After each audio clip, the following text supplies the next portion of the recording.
Good evening, everybody. Welcome to another Sydney Ideas event. This one organised with the Department of Media and Communications. I'm Fiona Giles, and I'm the postgraduate coursework coordinator for our 4 master's programs in publishing, health comms, media practice and PR. This event was organised after an idea brought to us by Sasha, one of our panellists tonight, on reviewing in the age of Twitter, and I'd like to thank him for that as a research idea. We then turned it into a media event, and thank you all for coming along. And I'd also like to thank Megan for her assistance, Megan Lemessurier in our department, for her assistance with setting it up. You'll notice that we have one seat empty at the moment. Stephanie Bendixson hasn't arrived yet. I'm not quite sure why not, but hopefully she'll be here soon. And in the meantime, we do have an additional panellist, and that is Professor Ronan Mcdonald. So he won't be mentioned on the program, but he's a special guest who has agreed to join us. And Ronan is the director of the Global Irish Studies Institute at UNSW and the author of a book called Death of the Critic, which came out in 2007. He's also written several articles on literary value and evaluation. So the format for tonight is that moderator, Professor Sue Turnbull, will be throwing questions to the panellists for discussion, and they'll have a debate of some kind with lots of disagreement, I hope, for about 45 minutes, and then Sue will open it to discussion and questions from the audience. Now, the event tonight is being taped and filmed, so when you do ask questions, can you please make your way to the microphone before you speak up. So I'd like to introduce to you our moderator, Professor Sue Turnbull, who's very kindly come all the way up from Wollongong tonight to join us here. Sue has a background in the history of television, particularly comedy and crime, and also media audience research and digital literacy and other aspects of media education. To meta review, Sue will be best known as the crime fiction reviewer for the Sydney Morning Herald and the former TV critic for Fran Kelly on Breakfast for ABC Radio National. She can still be heard regularly on ABC Radio Canberra Drive and is the editor of Media International Australia. And among other things, she's collaborating on a book about underbelly, as well as a research project on Australian television and popular memory. So with that, I'd like to hand you over. Please welcome Sue and the panel. Well, good evening, and thank you so much for coming, and I hope we're going to have a very lively event. Allow me to introduce the panel to you. Sitting immediately to my left is Bernard Zuhl, who is the music critic with the Sydney Morning Herald, and next to him is Sasha Molowitz, who is a feature writer with the Sydney Morning Herald, and then just beyond there is the much younger than I thought James Bradley, who is a writer and a blogger as well, I believe. He just looks old because he's got 2 small children.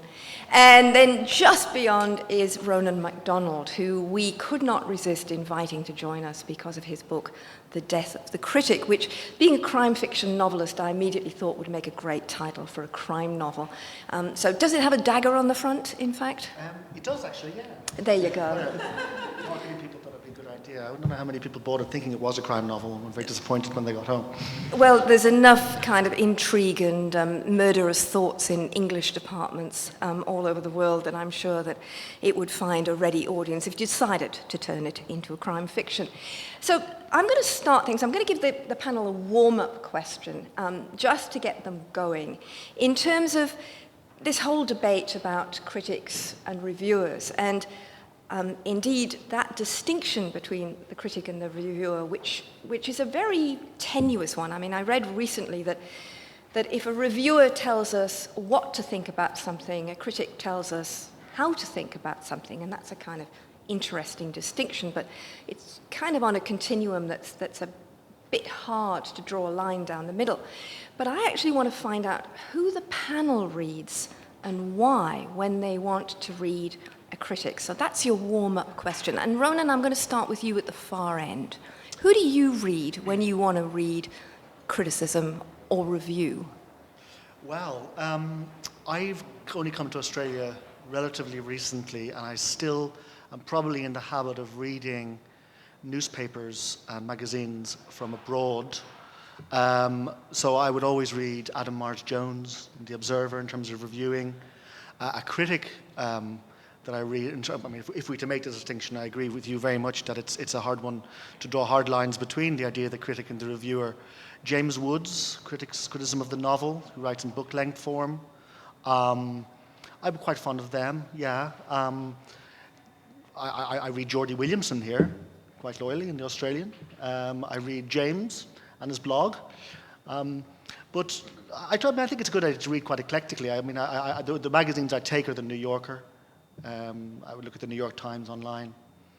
Okay. So and then I read a lot of academic stuff as well, and I think there's another distinction. We talk about critic and reviewer, but we also talk about, we think about critics stroke academics, which are another beast, sometimes seeping out of the university into a wider public sphere too, and I would read a lot of them too. Yeah, and there are some of us who kind of straddle across both, and I might talk about that a little bit later, because I'm well aware of what one does with the academic hat on and what one's required to do in the public sphere. But James, let's come to you. Who do you read? I read in a fairly disorganised kind of way, like most things in my life. I of course read the two gentlemen sitting next to me. I actually do read the two gentlemen sitting next to me, particularly Bernard, I must say.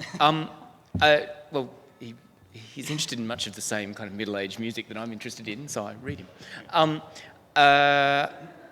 I read a number of film critics. I think A.O. Scott at the New York Times is great.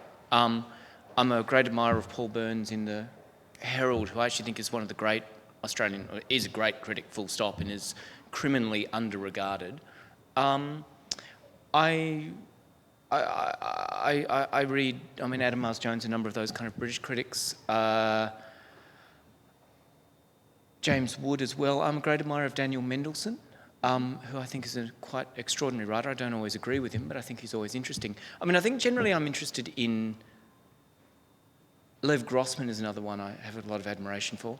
I'm generally interested in, I guess, critical writing which feels organic and illuminates. I'm not very interested in academic discourse around books at all. And I don't mean that in a kind of rude or dismissive kind of way. It just doesn't interest me very much.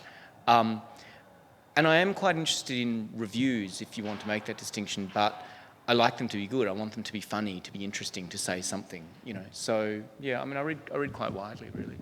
Okay. And what about you, Sasha? Yeah, I read reasonably widely as well, but I dabble. I don't really have people that I follow religiously. I want something to be funny as well, ideally, illuminating. Where I do read, I'll try to read people like Anthony Lane or even go back to some old pieces by Pauline Kael, some that are compiled into books. So Anthony Lane and Pauline Kael, we're talking film review. All right, in that case, we're talking film reviews. People who are writing now, I read a lot of my colleagues because I think, as part of my job, I have to read my own paper, and I just am lucky that a lot of my colleagues are very good, like Bernard. Paul Burns, I think, is, as James says, fantastic. There are a lot of people, so I guess I read quite widely. I think really highly of someone like David Stratton. So in his case, not so much read, more watch his reviews on TV. Mm-hmm. Look, I've got to say, quite honestly, that I've never really consciously thought of the distinction between reviewer and critic. And I know what you mean, and I guess there's probably a whole discourse about it. But I've just come, having been a critic or reviewer, I'm not sure which, maybe both, for about 15 years, I've just come to writing about film or TV or music with what I consider a critical eye, and have never really made that distinction. Mm. Okay, and Bernard, what about you? Many of the people that we mentioned already, Paul Burns, James writing, particularly like. I don't read too widely within Australia. There aren't that many local writers across any of the arts that I find particularly exciting. I read them for function rather than for entertainment. I tend to read overseas publications for entertainment and enlightenment. Mm-hmm. But overall, I would read outside my particular area more, which is music. But I have written about and am quite interested in film and theatre, and so I tend to read those wherever I can, internationally and locally. Okay. All right. Well, now let me push a little bit harder.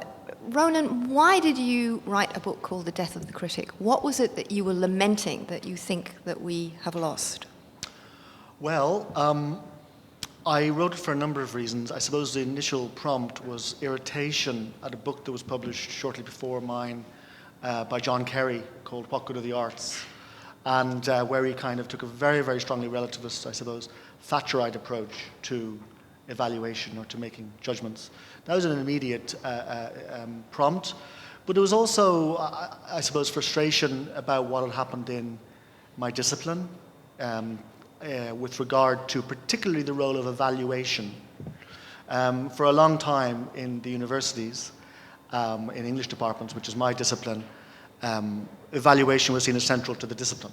Now, rightly or wrongly, and sometimes that obsession with evaluation was terribly stringent and constructed all types of barriers. So a figure like F.R. Leavis, who was possibly the most influential literary critic in England of the 20th century, a huge influence in the way English was taught, was obsessed with canons and great traditions and so on. And there was a reaction against that for quite understandable reasons to kind of open up the idea of literature. But often that's blamed on so-called literary theory, but I don't think that's really to blame. I think that one of the things that the disparate model of literary theory shares is a real wariness of making judgments or discriminations. And I think there's a lot of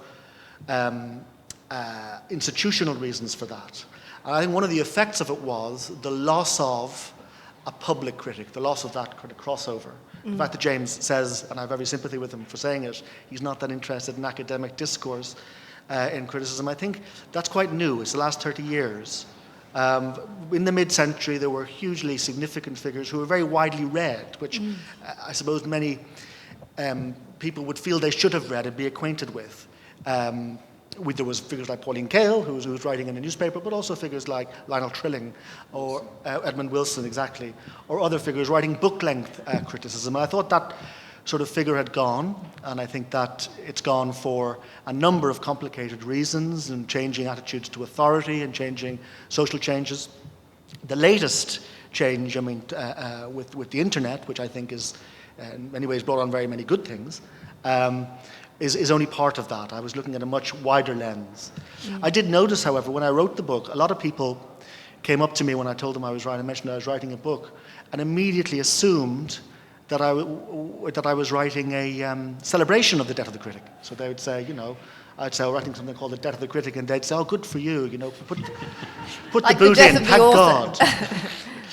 Where it was, as you say, a sort of a limit. Yeah, like The Death of the Author, it was seen as great. We don't have to have these fusty, tweedy, so-called, inevitably, experts telling us what we should read and like. And I was simply saying, well, actually, historically, the critic has performed a very useful function in introducing new and important literature or art to a resistant public. And I think that in some ways that kind of weather vane approach of the critic, not in a dictatorial or necessarily authoritarian way, is one we kind of cede at a certain cultural loss. Right, so the role of the critic is to take people with them into new territory as well. I think that's one of the roles of the critic. I think one of the roles of the critic is to encourage people to look at something a little bit more closely, not simply to trust the initial gratification that something familiar might give. I think one of the purposes of the critic has been to ease the way for the unfamiliar. And if we look, for instance, at the history of art, the history of literature, a lot of new movements have been accompanied by critical writing. I'm thinking of Preface to Lyrical Ballads in Wordsworth, or all the essays that accompanied modernism, in literary modernism, Eliot's essays, or Forster's essays, and so on. It has that function of explicating and evaluating newness and helping novelty enter society. So far from being, sometimes we think of the critic as a very conservative figure. Yep. It seems to me that at its best, the critic can be quite the opposite. It can be somebody who opens up, who allows the unfamiliar entry into public discourse. Okay, well, let me ask the rest of the panel. Have you had that experience? Have you followed a critic that's led you into new territory? Is this something that you would acknowledge as the role of the critic? Look, just to throw in quickly, so I mentioned David Stratton before, and it's probably not that well known that before he became a critic, he was a long time, I think the longest serving director of the Sydney Film Festival, and he was very intensely anti-censorship, and he fought some very strong battles to get some very unpopular films screened at the festival. So, Salo, for example? Right, so he was a real champion of screening controversial films, of not letting the censors, who at that time were working quite hard to not let some films be shown. He was working to have those films screened at the festival. So he comes across as quite an authoritarian, paternalistic. Exactly, paternalistic and conservative figure even, I guess, from the way he's dressed and his appearance. But the reality is, I think, as Ronan is suggesting, it's more of an encouraging, illuminating role, I think. So, Bernard, can I ask you, do you see that as your role when you're writing about music? I do. Part of the role. It's not the only thing that a critic's there for, but I think I see my role as acting in the way that many people contributed to my education. From the time I started reading seriously newspapers and magazines and journals in my mid-teens, I learnt so much, and I was encouraged to explore. And I think that's one thing I should be doing, is saying to people, we'll be touching on this later, I guess, but this idea that there are so many sources of information now, that's fantastic. We should all be celebrating that. Yes, but there still needs to be someone who you can trust to point you in particular directions. There are 1,000 choices, and that doesn't necessarily make it any better than 3 choices. And I want to be contributing to people's broader knowledge of the world and encouraging them to take the kind of chances that I was encouraged to take with books and music and film and theatre. I mean, everything that I've taken on culturally has been because someone has set up an avenue for me to explore, and I've taken a risk. Okay, James, let's bring you in here because you also write a blog. So let's switch to this new media, which we want to address here as well. And that is, when we move into the new media arena, are there the same kinds of trusted voices? Or how do you perceive that playing out in terms of your blog and in terms of your voice and where that's heard? I think one of the interesting things is if you'd asked that question 2 years ago, you probably would have got a different answer. I mean, I think one of the things that's been really visible over the last 12 to maybe 24 months online is, in a sense, 36 months maybe, but I mean, the space is kind of maturing. And what you're seeing is something which, and one of the things I thought was a real beauty of all that kind of Web 2.0 technology is the way it enabled a whole pile of new voices, and that was really exciting. And lots of them were really good, and lots of them couldn't get published by conventional newspapers, conventional journals, and I have to say a number of them are much better than the people getting published in those newspapers and journals. But what you've seen is the space has, I suspect, been increasingly kind of monetised, to use that ugly term, is that it's kind of shaking out now into something that looks more like an organised landscape. Yes. And so lots of those kind of gritty little startups are turning into kind of established things. So I mean, if you're someone who reads TV criticism, you might go to AV Club or someone like that. A number of the people they've got writing for them are very good, but they've got quite big money behind them now. And those people are kind of turning into sources of authority in the same way that newspaper critics probably were 10 years ago. So I mean, I do think that question has changed in that regard. The space is changing. I do think, however, one of the things that's really fascinating about the space is that it's kind of meritocratic in a way that others aren't. You know, so your authority comes from finding an audience, you know, and that is actually profoundly different from, you know, conventional old media, whatever you want to call them. I mean, I'm not one of the people who thinks Peter Craven is dreadful. I think on a good day he can actually be really good. But I think he is frequently dreadful. Please tell me you're not You putting this online, but, or recording this. But yeah. Look, when he's good, he's good. He can be very bad as well. But I mean, his preeminence as a critic could never occur in the online space. No. You know, because he relies on bluster, you know, he relies way too much on kind of rhetorical statements, you know, and he wouldn't last a minute in a comment stream. You know, and one of the things that people who work in that space have got to be able to do is to actually kind of account for themselves in a way that writers in other areas have never had to account for themselves. Yes. And I actually think it's been really interesting watching some of the kind of old media critics adapt to that. You know, and some of them have adapted well. Others have not adapted at all, and that's been really interesting. I think that's very true, that when you look at someone that puts up an opinion on the web or in whatever space, you will then see the feedback that goes on and on and on, so that it's not about a pronouncement, it's about a dialogue, isn't it? And that is kind of different. I mean, in the sense that if you're writing for a newspaper, I mean, how many responses do you get generally, Bernard? Well, see, I actually have something of an issue with the dialogue.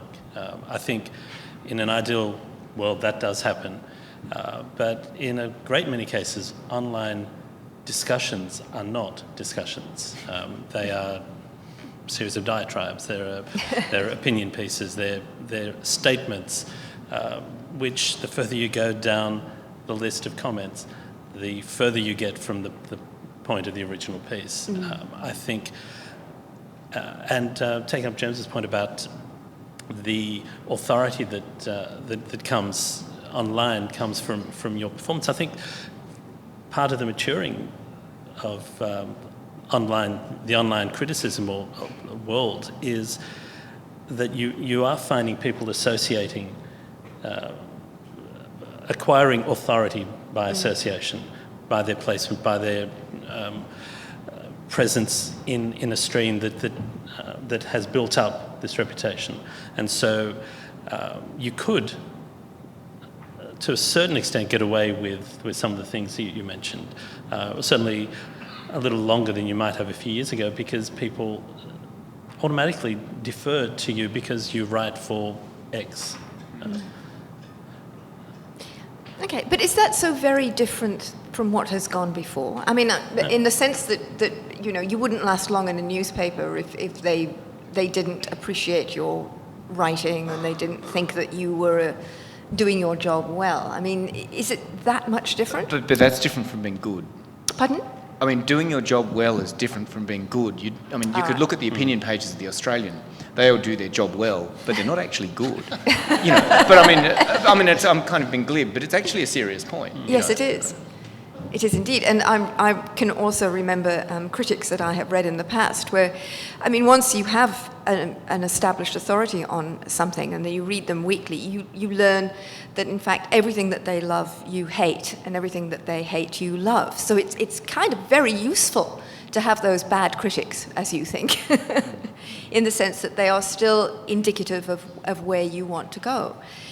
But that's the critic that tells us what to read, you know, as opposed to, go on. And then there's the day when you find yourself agreeing with Miranda Devine, you know.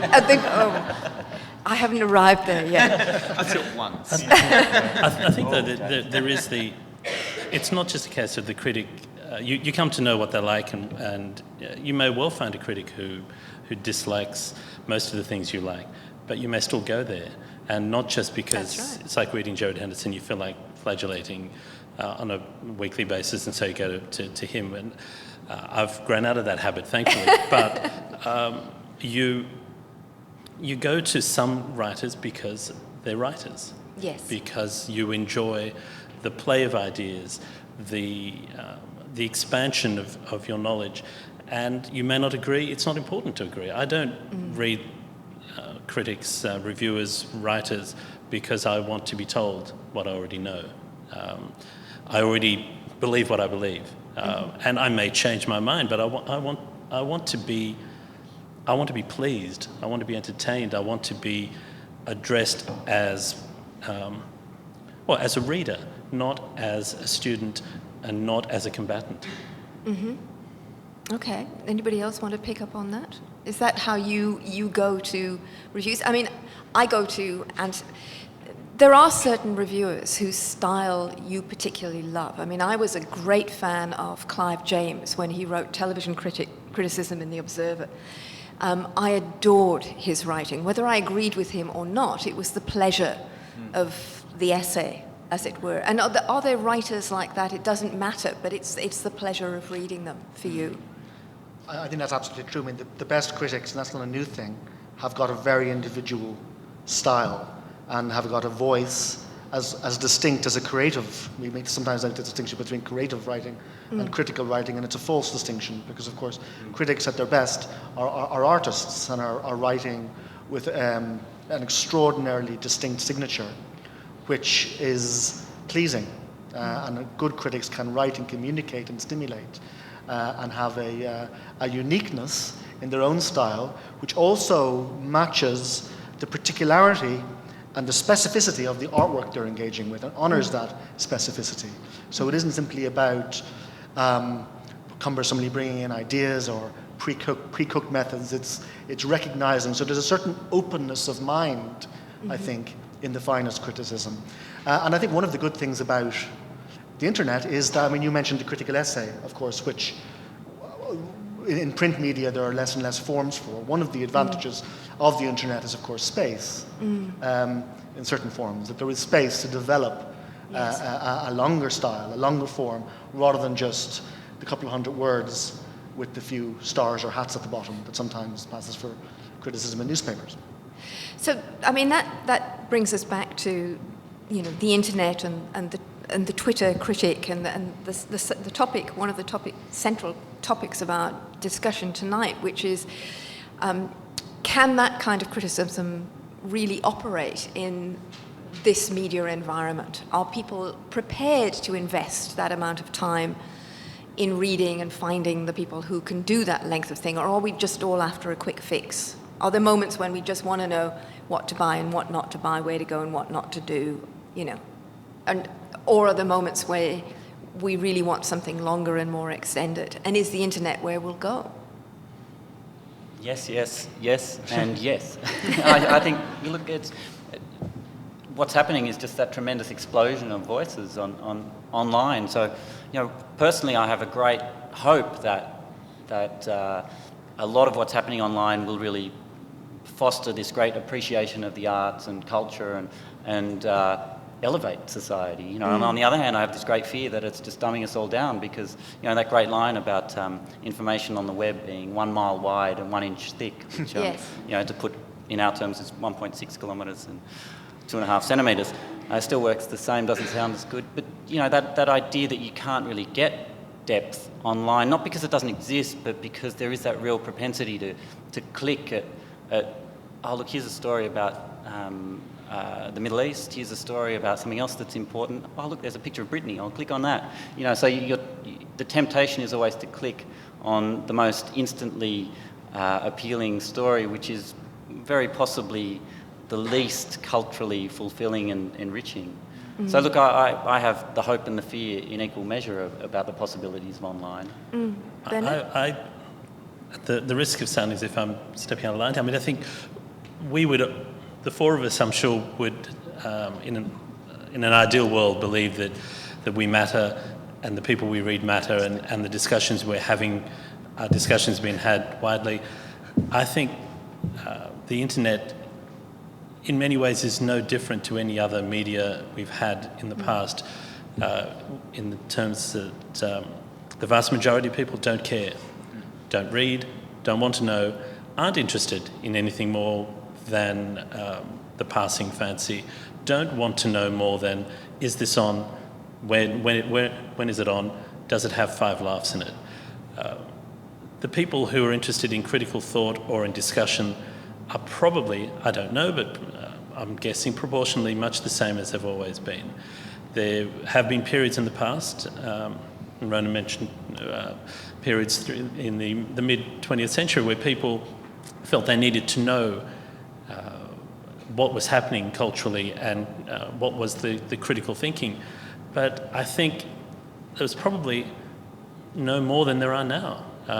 There were people then who were, there was a smaller market, it was a smaller pool of people to draw on, but I wish people cared more, but they don't. We speak to a small audience in any media, and the harder you try to be smarter or funnier or better or deeper or wider, the smaller and smaller your audience gets. But one of the joys of the net is that it creates communities around things. I mean, I read a lot of science fiction. I mean, I should have said before, I think, there's a series of just incandescently good science fiction critics like John Clute. I mean, John Clute is revelatorily, is that a word? Good. So you get kind of communities around them. But I mean, I'd probably be with Ronan. I mean, it seems to me we look constantly at, I think Bernard's right, is the first thing I'd say, but we look constantly at the state of culture and we say, it's all about the internet, it's all about technology. What we don't do is look at it and say, I would say it's all about consumer capitalism, at least partly, and I would say it's all about education, because our kind of educational structures and expectations have changed so radically. And part of that is, I'm not sure that there are less people who are engaged in the way there were, but, one of the things that we have lost is the notion that was around in, say, the 1950s, which was that of the self-educated working man, or working woman, but probably working man, which was this expectation there was a kind of canon and you could go and read it and you could be part of a conversation, you could be part of, kind of inducted into the world in that way. That's gone. That notion of kind of hierarchical understandings of culture, that's gone, and that's a good thing in many ways, but it's certainly affecting the nature of criticism. And one of the things that you really see if you go out and read a lot of kind of criticism on the net is, particularly, there's fantastic stuff out there, and there's stuff by people who have read a huge amount, but, and have found a way to talk about it. But what you've got is, what you get very quickly is a sense of how denuded the critical language has become. I have to say, as both a novelist and someone who writes criticism and reviews, I want to slam my head in a door whenever I hear people talking about characters as if they're real. Whenever you hear them talking about the characters' journeys in a novel, this kind of bullshit sort of Hollywood speak around books makes me feel desperate because it's, and that's not because I'm being a snob, it's because it says nothing. It says nothing. When people say the writing is beautiful, what does that mean? Has anyone got the skills to actually read something closely and tell you why it's beautiful, or to give you a description of why it's beautiful? If it's beautiful because it's, tensile, tell us that. If it's got a kind of awkwardness about it that makes it affecting, tell us that. But, what we're losing is the capacity for people to talk in a kind of sophisticated way about things. And I think that's at least partly about education. Is that not, it's not so much the loss of a vocabulary, it's not knowing the practice of criticism, isn't it? It's not knowing that this is what you do, that if you want to claim that a passage is beautiful, you actually quote that passage and then you explain how it works, what it is that works for you. And, I'm thinking of, sorry to do a sort of academic thing, but Roland Barthes writing As Said, which was all about how you read. What happens when you read. And the very best critics write about how they read, write about how they understand. And in the process of doing that, do they not also show us how we read? And I'm sorry Stephanie's not here, because I would have asked her the same question about a critic of games, because let's not just talk about books and literature, and, there are other forms like music, like games. There are other kinds of writing that you can do about different artistic forms, which need that kind of skill of taking the person, showing them how to look or read, right? Or play. It seems to me that what a critic needs is expertise, and we shouldn't shy away from saying that. A critic, the reason why, perhaps, you talk about lack of critical skill, James, I think you're absolutely right, but the reason why one opinion isn't as valuable as another all the time is because somebody who knows the form of any, whether it be novels or science fiction or designing cathedrals or body tattooing, if they know the form and they know they can recognize excellence and can recognize innovation in it. And I mean, I mentioned body tattooing. It seems to me that not least of the huge benefits of the internet is that minority interests. Yes. No matter Which what we were your interest, discussing I have to before say we I have to confess I haven't Googled body tattooing myself and don't know the blogs which excel in it, but I'm sure they exist. Anything you're interested in can be catered for at length. So you can find niche interests. That seems to me to be a benefit of the internet, not to be underestimated, whether it's, for instance, experimental poetry, which wasn't getting any coverage, was getting more and more, poetry as a whole, getting more and more elbowed out of mainstream newspapers, now has venues for extensive criticism. Yes. And long essays, if you're interested in that. So there is a sort of a possibility to cover all these things. My slight fear about the internet, and I don't think it's been realised at all, and I think one of the reasons it hasn't been realised is for what James describes as happening in the last few years. My slight fear was that you'd have a very atomised, beehive-like model in which people interested in these minority things would just have a cluster of people only talking to those already interested, rather than having crossovers, rather than having public spheres. But what's interesting to me is precisely how a lot of the early rhetoric of blogging wedded itself to this notion of people power, to this notion of a democratization of taste, getting rid of arbitrative taste. But what's interesting is how a vertical axis has propped up, rather than just as horizontal, within the blogosphere as well. In other words, it wasn't simply about everybody being able to speak. Sure, everybody can speak and anyone can set up a blog, but the discrimination not only of blogs writing about art, but also within blogs themselves. Certain blogs are attracting more and more attention. Certain blogs are looking for, I mean, the language James was using in talking about blogging was the best, looking for the excellent, the good writing. So there's a hunger after quality, there's a hunger after hierarchy. And it's not a very popular word because we associate hierarchy and authority with modes of elitism. But it is nonetheless inevitable and I would say desirable. And what we really should be looking for is not a democracy of criticism, but a meritocracy of one. And blogging and the internet can give us that insofar it can crack open closed shops and it can break and open up the kind of the back scratching we see and the mediocrity we often see in print media.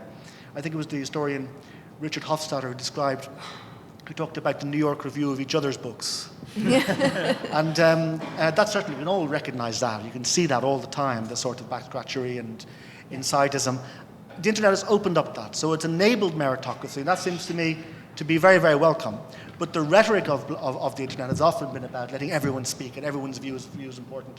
Everybody's view is not, I mean, everyone's view is not of equal importance. And people who know the form and who can write well about something because they understand the form and are not just recording their feelings or what gratifies them or not, are going to be more worth reading.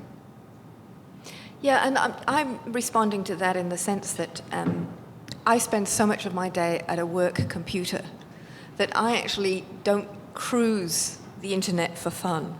You know, if I want to read something, I want to go straight to it. I don't want to spend any more time at a screen that I want to. And in fact, in our house, we just established a new magazine rack in the loo where the New Yorker and the New York Review of Books and all the kind of literary material that we want to read has actually gone in that particular place. It's a screen-free zone, and I can't spend a lot of time in there these days. It's kind of interesting how you work around it, but that idea that, you know, we'd be going for this plethora of information, I'm now avoiding screens. I'm going back to print because I just don't want to be there that much. But Well, I agree. I mean, I think the idea that every voice should be heard is a lovely, foolish idea. Yeah. Why? We don't want every voice heard in any other aspect of our life. Why does every voice have to be heard in critical discussion? If you can make an argument, if you can sustain your argument, if you can do that in a way that entertains and enlightens, then fine. If you don't, you move on. Or we move on from you. So, I mean, that's one thing that the net does. But what has happened is that we have had for some time this view that the death of the critic was, as Ronan said, a good thing. That we were removing this arbiter. And that, I think, took the idea, it started from the wrong premise, that it's not an arbiter. it hopefully, in the best circumstance, is someone conducting the conversation with you. And that is where I think that the net is progressing. But in the same way that any other media has in the past, that there are plenty of voices. It narrows when you get tired of having to make a decision between competing voices. You choose ones that satisfy your needs at that time, or that do it best. Okay. And anybody else want to respond? Well, I just wanted to make a quick point about something that we've been talking about. I think there are a lot more critics and reviewers than there used to be. I think the number has exploded just in the same way as it corresponds with the explosion in the number of artists. I mean, everyone you meet wants to be a novelist, or is a novelist, or a filmmaker, or a musician, because the technology just enables them to be. You know, everyone can record fantastic sounding music in their bedroom now for free. So everyone's in a band, you know, just about. I'm exaggerating, but you know, the modes of creating art have just been democratized to such a great degree. So I think that's happened on the one hand. Everyone is an artist, just about, you know, and everyone is a critic on the other hand as well. There are, you know, in the past you did just have a handful of people who were the respected authorities in any particular genre, I would argue, and now there are a handful who are respected, but there are a lot more who are giving their opinions and whose opinions are being disseminated. Absolutely. Okay. We're going to invite the audience to come in with some questions any minute now, and we'll remind you that there's a mic over there because we want to record you. So do you guys want to come in with any other point there in relation to what you've just heard? Well, I think one thing we haven't talked about is it's been lightly touched on. While we have this explosion of access on the net, both as writers and as readers, as receivers of information, the dramatic reduction in space in existing media, particularly, I mean, speaking personally, newspapers, magazines, journals, is one of the worst things that's happened. And it's not been compensated for. It's not by the net. For a number of reasons, some of which we touched on. And that, I think, is a severe degrading of the intellectual life of any Western society, because as much as there are many valid criticisms of the way old media has treated, let's say, the arts in this case, it has its removal of it or reducing its presence hasn't improved or hasn't changed those criticisms and has added further problems. So it's ridiculous that we are expected, in my circumstance, to write 300, 400, 500 words, and 500 is extravagant, about any piece of art. Even our literary pages, where the last vestiges of space and critical discipline are, if you have anything beyond 800 to 1,000 words, you're not writing for us. You're about to be cut severely by a sub-editor in Brisbane who doesn't read either. No, and that realisation, and I mean, I've experienced it at the Sydney Morning Herald in the sense of we're losing 2 pages of the literary section because we haven't got enough advertising. So, you know, the spin-on effect. You know, that's 2 pages of a section that has 5 or 6 times what any other discipline the arts has. I mean, it's interesting that for all of the dumbing down of society and the dumbing down of media and the dumbing down of serious newspapers, there's still, for reasons of pride and ego and tradition, so much more space given to one section of the arts than any others. I mean, you could fit the pages in the Herald and in the Australian devoted to film, music, visual arts, in a portion of the pages devoted to literary work. Yes. What's your point, Bernard?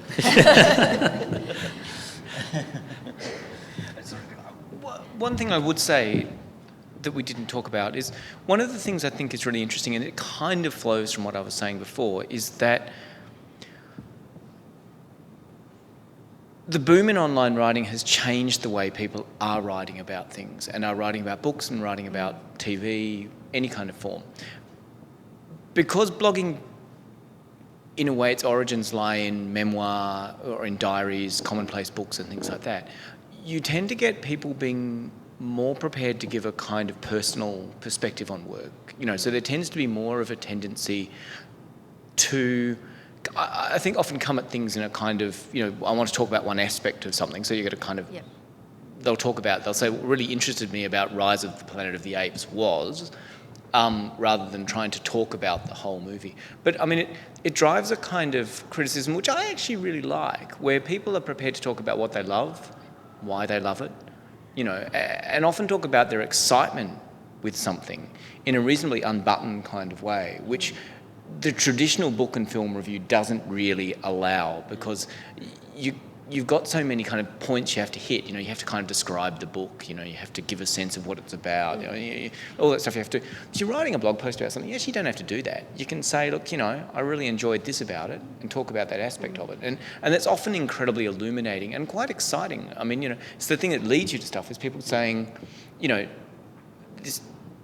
I'm watching Friday Night Lights at the moment, which I must say I've been dragged to because it's about American football. It's fantastic, It is also, interestingly, watching the first series, has exactly the same visual style as Battlestar Galactica, So you have this kind of, and it's about this contained group of people. And I keep sitting there thinking, this is really interesting, how weird that this, that show's about Viper pilots and the end of the world. This show's about a footy team in a small town. They've chosen the same kind of aesthetic to do them. Some of you may have seen them. It's been freaking me out for about 2 weeks. But I think that's a very interesting point, that your conception of an audience is so different when you write on your laptop and on your computer and with your screen, and that you imagine it as a much more intimate, whereas when you're writing for a newspaper, you're writing with a very deliberate sense of an unknown audience, a public persona. Would you agree with that, Bernard? Yes and no. Yes, generally, but one of the benefits of writing in the area I mostly write in music is that there hasn't been the same lengthy tradition of writing in a particular style, and it is still possible in a way that occasionally happens with book reviews, very occasionally with film, where you can write, as James was saying, but what you loved, what excited you, why you put this album back on, or why you walked out of this concert feeling in this enraptured state. So it is still possible in some places to write in old media in a way that you might write in new media. It's and just coming back to something we touched on earlier about academic writing, I think one of the great tragedies of recent, and we'll take different from the mid-50s, 60s, is that academic writing became for quite a while academics writing for academics. And the idea that you could broaden yourself by reading someone who was superior to you in many ways, depth of knowledge, experience and style, disappeared for a lot of us, because you read, if you had to, you read academic writing and you were lost. You lost the idea of what it was that excites you about art. And art in any form, in the end, at its core, is an emotional response. And if all you are getting is dry academic speak, which addresses an audience even smaller than the readership of a newspaper, which is tiny, then there's nothing to be gained. And I think we've all suffered from that, from the absence of good intellectual academic writing. This is the point at which Ronan and I are both on our starting blocks. And I'm about to say something, but I'm not going to go on at length, which was the biggest challenge for me, was writing academically about Buffy the Vampire Slayer for fans who would read it, but academics who would read it as well. And that kind of a challenge of writing about something that you felt passionate about. And I actually wrote an essay all about the character of Spike, You know, I actually met the actor and then decided I really didn't like the actor. It was just the character I liked. But, you know, writing about that in such a way that you can bring to bear your academic knowledge and actually write about your love of something and your love of writing about a work of art and be able to talk about the Greek notion of ekphrasis, which is writing about art and writing about beauty, and applying it to a television series, that was great. You know, to be able to write about something that you loved, but apply that academic and take your audience of fans to a different place. Sorry, Ronan, you go now. Well, I mean, I have mixed feelings about this because whilst I have a great belief in the idea that academics, you know, there's a role for writing beyond the academy and for crossovers between academic discourse and higher journalism, I feel a little bit defensive too, because I don't think that all academics in the humanities or in the arts should be denied a specialist language. I mean, the sciences or the social sciences have specialist language and specialist journals. And there are ideas and crossovers from various theoretical movements and philosophies, which I don't think should be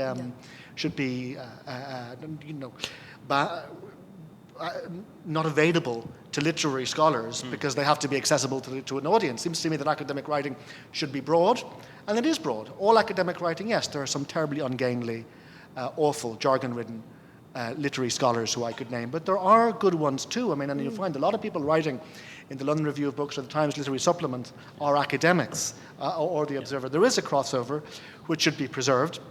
That seems to me to be something good, but I wouldn't want to say that all academics have to be accessible to everybody. There is a sense in which an academic subject does have a specialist side and a specialist language, and that's okay. The problem is that it's been overused. It seems to me that one of the problems that I have with academia is precisely the complete abnegation of discrimination and evaluation of the artwork. In other words, looking through it for a social document or historical document or philosophical document rather than evaluating it as a formal achievement, no matter what it is. And I think this is one of the reasons why that impoverishment that we were talking about earlier of formal description has happened, because we don't give our students who do English the ability to talk about a poem as poem or novel as novel and about the technical issues of the achievement. I would just say one other thing about the language of impressionism that James was discerning in the blog. That's in terms of critical writing, William Hazlitt, one of the greatest critics who ever lived, wrote a very impressionistic personal responsive language. He did it in an extraordinary way. And I think there is a danger too if we encourage that impressionist language. I feel, that we simply get, well, this novel bored me, this novel pleased me, this novel had this effect on me. I think the use of the first person, the use of recording subjective enthusiasms, though it has its role, needs to distinguish itself from simply how much pleasure did I get, how much gratification did I get. We need to keep some sort of recognition of an encounter with something other than ourselves, where we have to stretch ourselves to encounter. And it isn't simply about, brushing our feathers the way they already grow, that sometimes it can be disruptive. It isn't about, I felt this all the way. The only thing I'm trying to say, we didn't talk about anonymity. Anonymity. Yes, I don't know if any questions about it. Okay, well, we'll come back to that, but let's bring the audience in now. Is there anyone who would like to ask a question and is brave enough to walk over to the microphone? We'd love to see you. Yes, come on over. Well done. Hi. In my experience just in Sydney, I've noticed that the way, I'm more talking about theatre, the way that theatre is kind of marketed to get audiences in seems to be so much visual. There's so many mediums to which people can know about these different forms of art. And in my understanding, often a review can be read for entertainment purposes and just an enjoyable read. But often it seems its function also is to convince someone to either go see it or not go see it, or you can see it and then come back and say, did I agree? How do you think the function of a review now works when there's so many media avenues, and especially online, where people can just join a Facebook event, and know that it's there? Whereas originally in a newspaper, if you read that, that's how you would know what's going on and what's happening. What do you think the function of review is now when audiences are getting exposure to all these different art forms in more ways? Okay. Anybody want to pick up on that one? Well, I think That's a great question. the problem is most of us would like to have criticism be something more than a user guide, a consumer guide. But the pressures at the editorial side of things, in newspapers at least, and magazines, is to narrow and to quickly get to the consumer point. So, yes, we should, and the best writing still does bring you enthusiasm or intense dislike, but brings you the intellectual heft and brings you enough information for you to take in whatever form. Because realistically, most people who read reviews of novels won't be reading 90% of the novels that have been reviewed.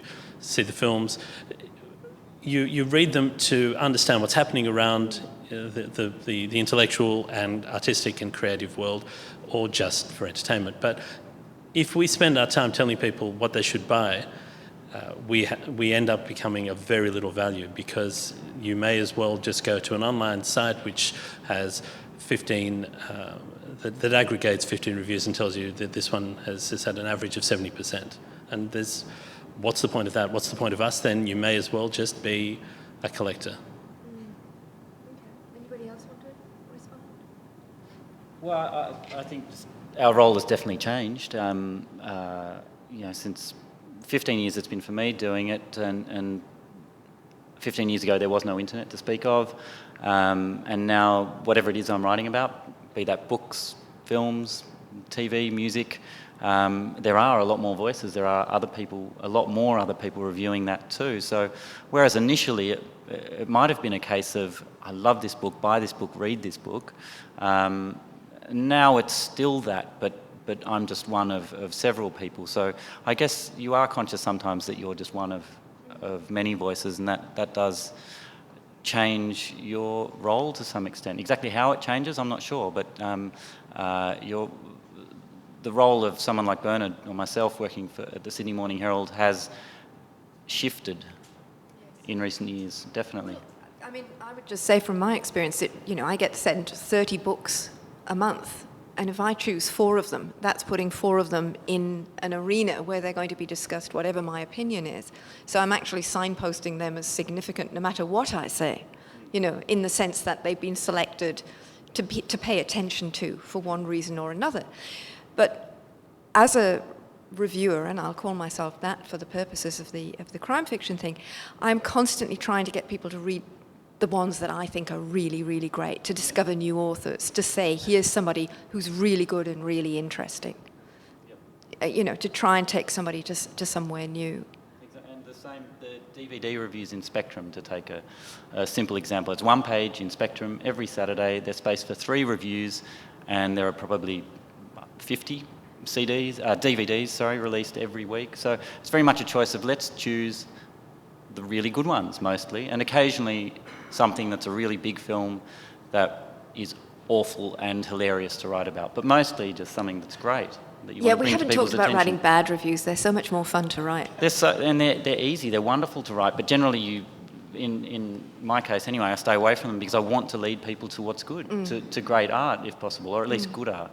I think it's interesting that we're at the internet age where we're supposedly changing the way criticism is done. Just in newspapers, it's only a generation ago that only books really were discussed in newspapers. When I started the Herald 19 years ago, you didn't have much critical discussion of music. You would have popular music. You would have Fred Blank's writing classical music, and that was just about it. So we don't have the tradition, and now we don't even have much of a present, let alone a future. We're losing the tradition we didn't have. So this idea that that there's a way to approach things and that this is the way it's always been done in a lot of artistic reporting coverage is so new that we have very little basis, very little intellectual base and very little traditional structural base for it. And it's frightening that it's disappearing even before we've established it. One of the things I think is sad in some ways is that, you know, if you want to make the distinction between the old media and the new media, but I think the old media holds a lot of writers hostage, you know, and I think there's a lot of really good critics who work in the newspapers and in magazines and things who are kind of trapped in this world of ever diminishing space. And I write a lot for the newspapers and for magazines, but I also write, you know, I blog and I do a lot of stuff for free as well, because about 3-4 years ago, I got to a point where I just thought, you know, there's all these things I want to write. I want to write about TV. I want to write about, you know, stuff that my editors will never let me write about. What I should do is go back to why I started writing, which is because I wanted to talk about things to people and just do it, you know. And that decision to kind of let go of, I guess, the professional aspect of it was incredibly liberating. And I have a number of friends, particularly, who, you know, are still kind of trapped in that world, and they won't, because they don't want to. I mean, I think usually often it's because they want to keep the nexus between payment and work, which is, you know, I have to say is distressingly not there when you're working online. But, you know, I think it does kind of keep them trapped in this kind of increasingly marginal environment. And I wish more of them would actually just say, look, bugger it, you know. I'm getting to write capsule reviews in a newspaper. Why don't I start a blog and write the essays I want to write? Why don't I go to one of the online literary magazines and say, give me a fortnightly spot on your blog and I'll write long reviews for you? Because, I mean, I want to read those people at length, but they're there writing these reviews which shrink week by week, you know, to kind of 300 words, 200 words, you know, how many stars did it get? So, yeah, I mean... One reason why people don't is, at least with the old media, you have some sense of an audience.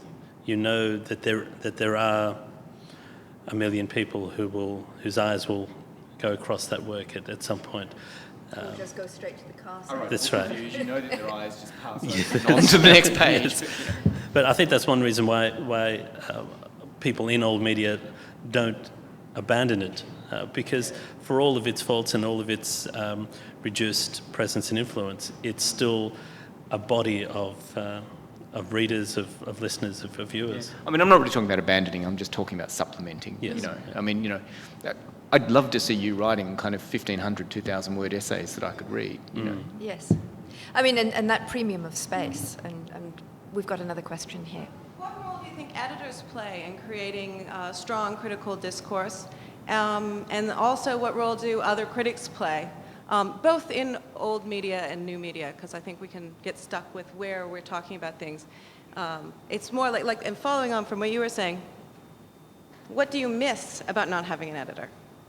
What ways do editors push you that when you're writing on your own you don't get to?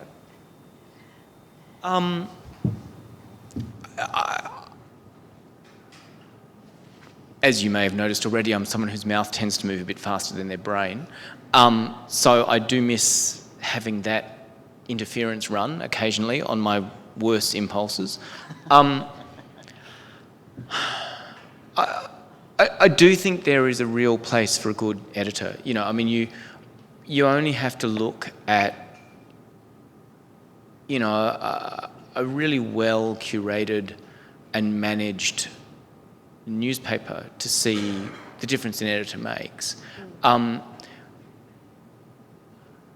they do a whole pile of things. I mean, they choose lively writers, they choose interesting books, you know, they, you know when to shit stir a bit. You know, I mean, there's a whole range of things. I mean, and it's important not to be precious about a lot of this stuff too, because I mean, I think, you know, you end up, reviews serve all kinds of functions if you're talking about reviews, but they're also fundamentally entertainment.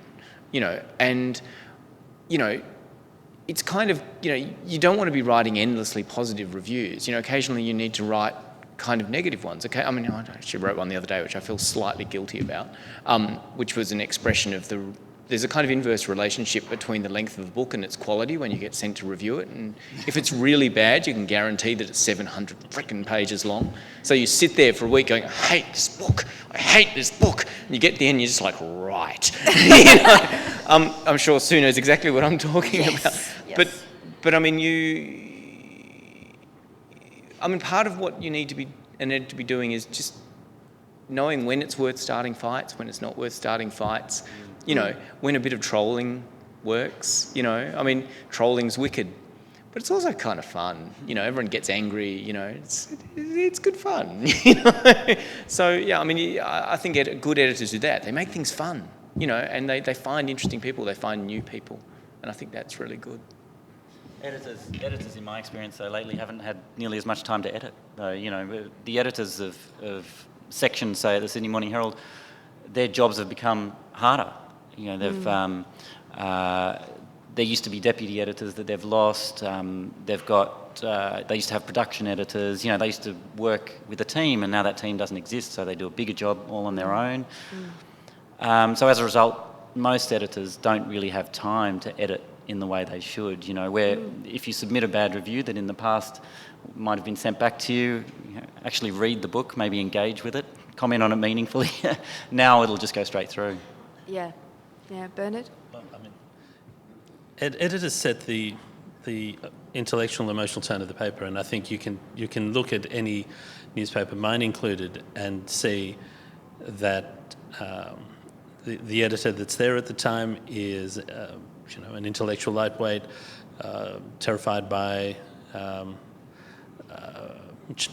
challenges to them, challenges to whatever, and the idea that heading out to uncharted waters is not the point of this publication, and there are far too many publications that do that, and you can tell when that changes. The drive in any publication comes from the top. Anything that happens below eventually is crushed or raised by leadership. Yeah, you need them. We've got another question here, and this might be the last question, unless are there some more? There's a couple more. Oh, we've got a few more. All right, well, let's move through a little bit quicker then. Yeah. My father once told me that it's not those who are strongest or smartest who will succeed, but those who are most able to adapt to change. Right. So, for writers, communicators as yourselves, what are the best ways that you've seen, and what are the best ideas that you have going forward, to be financially successful, keep your jobs, and be happy? So who's got the secret? I'll be really keen to hear the answer, though. Get an academic job. Ronan? Get an academic job, yes. And write what you want. Well, James, you're not being paid for the blogging. No, look, I work in newspapers and write novels, so I'm in two growth industries. It's an awesome time to be a writer. I would have said that, there's that old Chinese curse about living in interesting times, and we do live in very interesting times if you're a writer. I would have said that you're right, adaptability really matters, and one of the things that you need, I took a decision a few years ago that I can't actually control what happens to the media landscape. I'd really like to from my study, but I actually can't control what happens, and that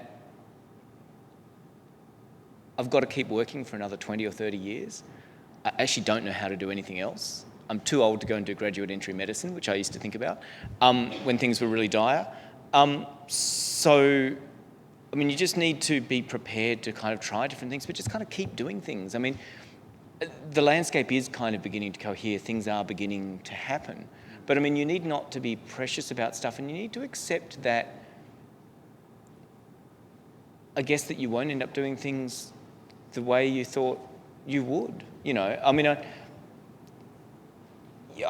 look, I'm a novelist in my other life, and that's something where you're watching novelists kind of floundering around trying to find a way to kind of, both a way to, I think, to actually speak to the culture, which is quite difficult, but also, you know, to find avenues for their work. And I think, you know, lots of them are having to say, look, we'll self-publish, you know, we'll do all of this stuff. And I actually think in a weird kind of way that's quite liberating, you know. So, but yeah, probably don't give up your day job just at the moment either, would be the other advice I'd have. Okay, another question. Come on. My question's for Bernard. You were mentioning sort of the conversation that happens with the online sphere and how you get those kind of comments happening where there are diatribes and there are whole lots, you know, trolls and flamers and all the rest of them.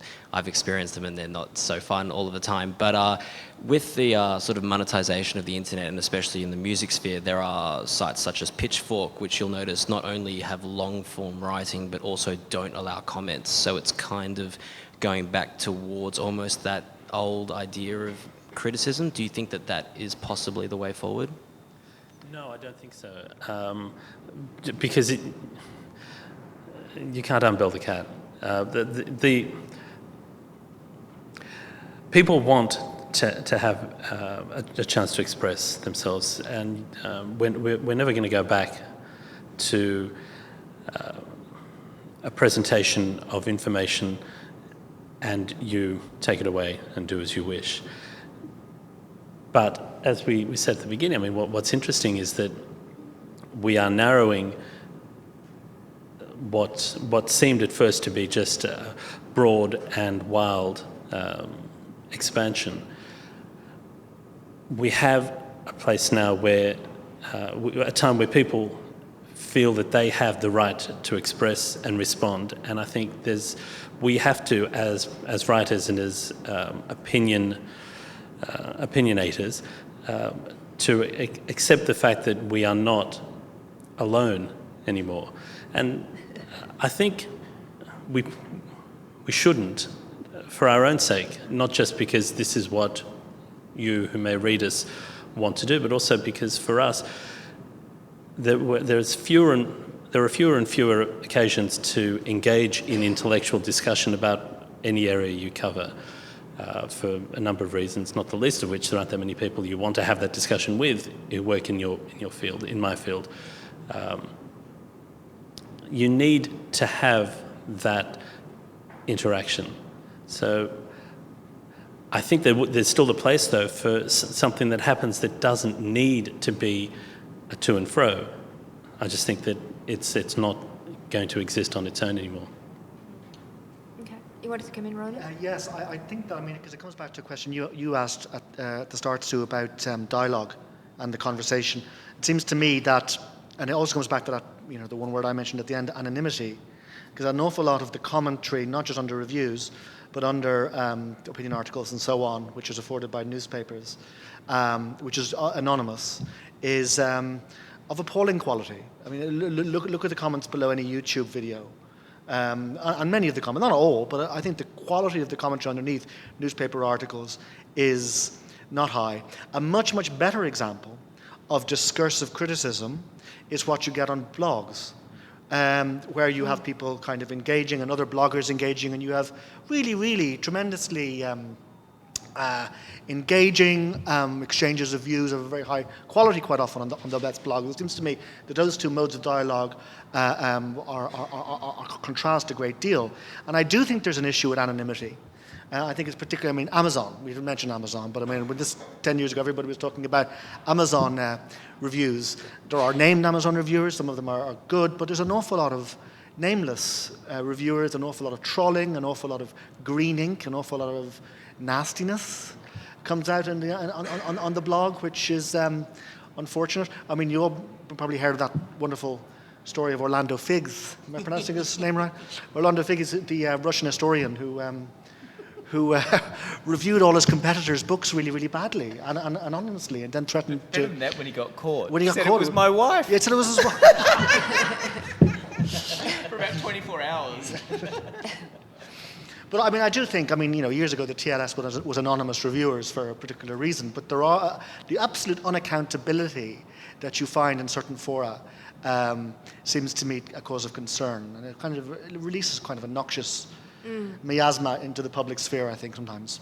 I think that's one reason why these current, old media still has a role to play, and editors, as someone asked earlier, that you still need to be responsible to the people you work for, the people you write for, and blogs and any online presence. One of the reasons why any of us shouldn't use that only is that there's no discipline. And without discipline, you end up being no better than any other person expressing an opinion. I think there needs to be, and so the anonymity, I think, is one of the serious deficiencies in the net in terms of any discussion, but also just advancing any kind of idea. Interesting, the discussion about accountability. Okay, we had another question. Yeah, do you want to come up? I want to ask a question about how reviews, especially the increasing online reviews, influence our experience with artwork and literature.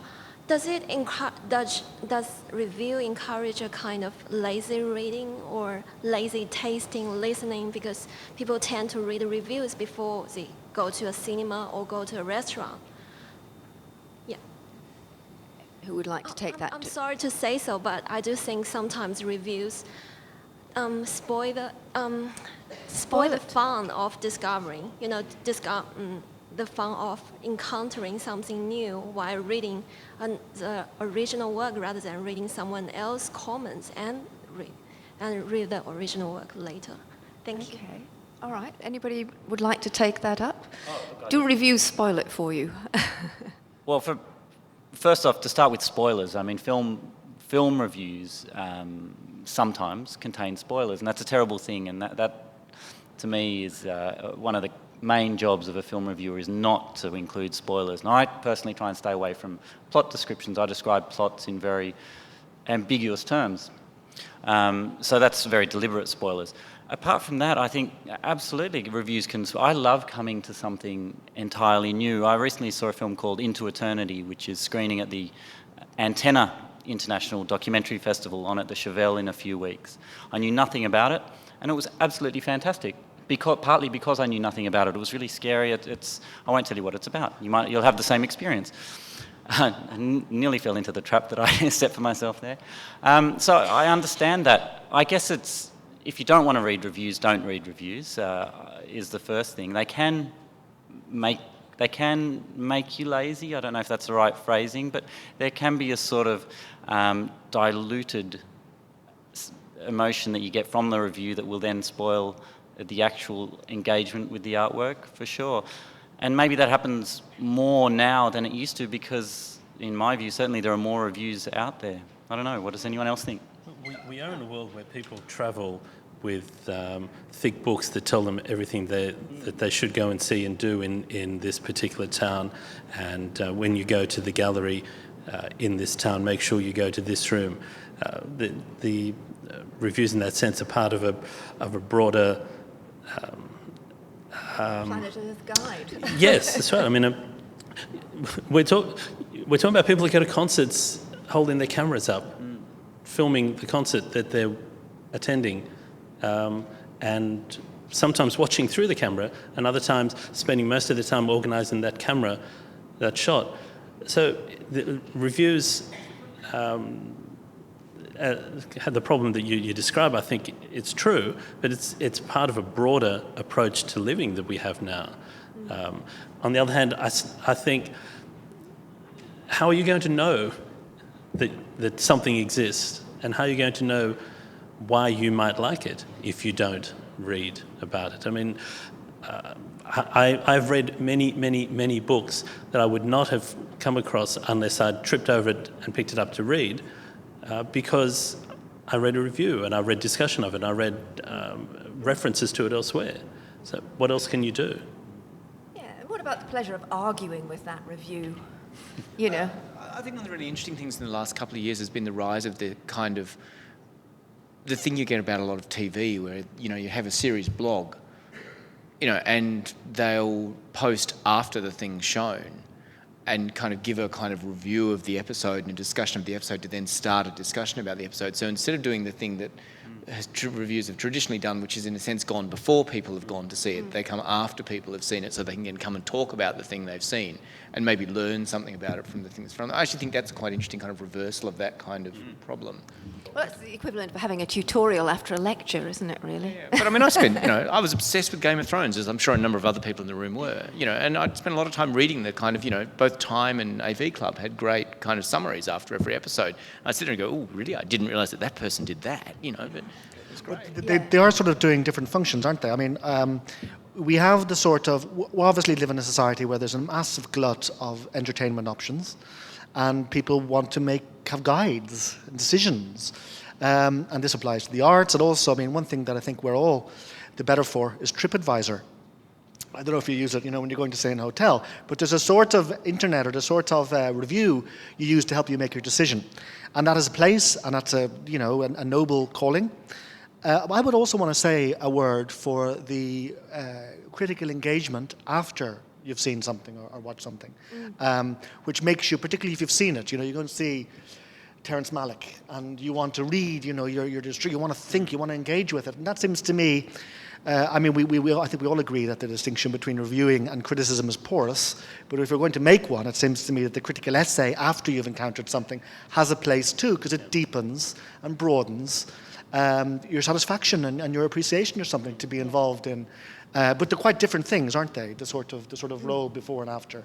And our society, because of the glut of information and the glut of entertainment, has a pressing need for both, I think. A depth of a selection, but also the depth of appreciation afterwards. I mean, I have done many times, seen a film, read a book, and gone back to discover what particular reviewers and writers said about it, because you walk out of a film, and I see a lot of films on my own, who am I going to talk to about it? So I'll go find the review and talk to the review about it, and it talks to me. And that experience of reviewing, I think, is something that particularly a younger generation will do. I think of my own son's case. If there's a film that he's seen, he will buy it and review it, and in fact tunnel down to try and work out whether he's got the critical vocabulary to be able to express what that tunneling down is about. That's when he needs the authors, that's when he needs the writers, that's when he needs the reviewers to help him work out precisely what it is, because it's in the pleasure of articulating that I think you enhance your pleasure of the initial experience. I think we've got one last question that just down there.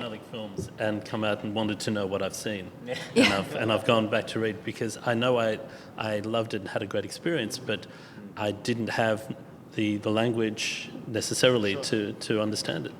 There's also a fascinating, Okay, I'll take 2 seconds, a fascinating kind of feedback loop that happens with the work itself, and you're watching particularly TV change, and that's being driven partly by reviewing on DVDs and digital files, but this sense that it becomes, if you're watching Lost, what's on the television screen matters. Every detail on that screen matters. You're not going to see that the first time through. In fact, you're not going to see most of it unless someone brings it to you in a discussion. But reviewing, in a sense, that kind of discussion around things is actually altering the nature of the media themselves, I think, particularly in television. Yeah. Sorry, your turn. Television is made for people who are television literate now. Yeah. Absolutely. Sasha, you were just saying that, and I'm sure you were talking about reviewing and criticism, finding new work because you'd read the reviews, and how else were you to discover these things if you didn't read others' thoughts about them? Isn't the obvious pushback to that to say, well, where do I find out about them? From my mates. 7 of them all went to this film and they all tweeted that they loved it, so therefore I will go and see it. So how does that change the role of criticism, since broadly what we've been talking about here is somebody with some authority or expertise writing about it, and where I might now turn around and say, look, that's really nice, but I don't care, because my friends who I trust, they have authority to me, they said they liked it, so I don't care what you think. How does that change your role? What does that mean for you? I think that was actually something Bernard was talking about. Lumped with it. But well, I don't think it changes my role. you have 7 friends who like to film, and you don't care what I have to say about it. Why should that change my role? The ideas are out there, and you may come to read me if I was the film reviewer, because you want to know what I thought. You might want to know what other thoughts have been expressed about it. You may be interested to know why someone doesn't like it. And you don't necessarily read my review because you want to know whether you're going to go see that film. You may have 7 friends who've told you, so you don't need another person to tell you why you should go see that film. You may need or want someone to tell you, this is how this film worked for me, why it didn't work. This is the material I identified in this piece of art that failed its own to meet its own goals, or diverted from the path, or whatever. What I'm writing should not, in my mind, be affected by whether you're having 7 other opinions expressed to you. Okay. Anybody else want to follow up on that? It changes the nature of the industry, doesn't it? I mean, because you do have a situation where, Twitter's been a catastrophe, I think, for lots of the movie studios. And you, in a sense, they've complete, that thing where reviewers on television and things made people go and see things. If everyone goes to see it on an opening night and comes out tweeting, that was shit, that's the end of that film. It really is. So in a sense, Twitter is the end point of the transition from the critic who could close a show to the absolute irrelevance of the critic in helping a work succeed or fail. I do think there's a serious point under that, which is that it's kind of, it is in a sense the death knell of the critic as someone who can actually affect what's successful. Yeah. But there's a very limited, there's been very limited examples of that in Australia, at least, I think, in terms of impact. The idea that a critic can close a show in New York and London has some credence. In Australia, very little, and never really did have an effect, I think. But there may be 1,000 people who come out tweeting, the film is terrible, and that crushes the film. But there are another 1,000 people who come out saying it's fantastic.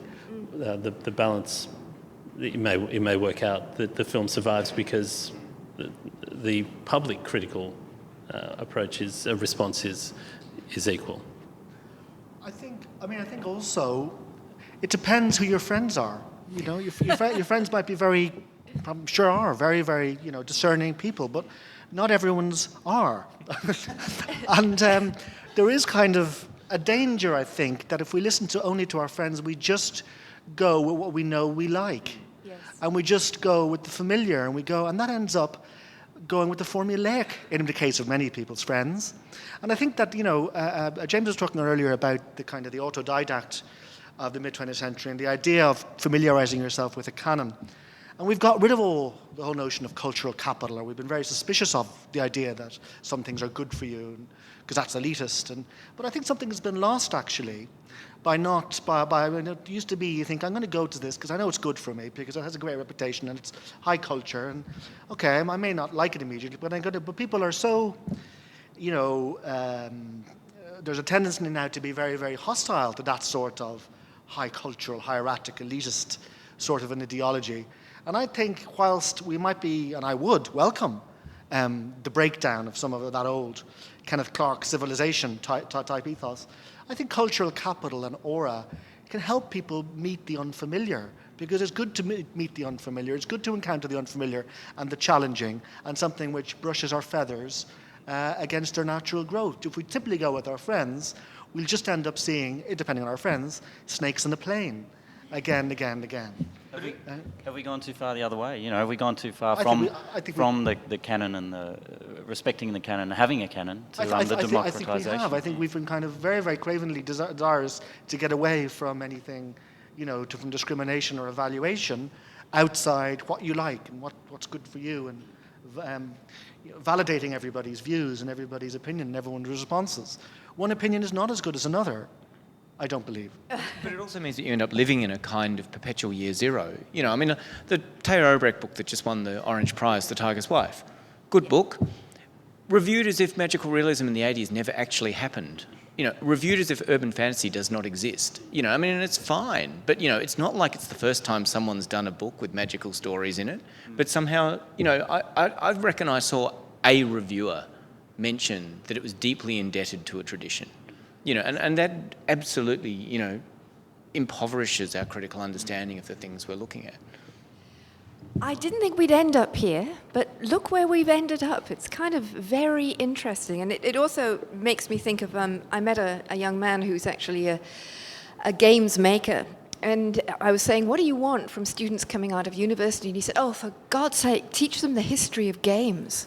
They don't know the history. They don't know the form. When I say to them, it's like this and it's like that and it's like the other, they go, what?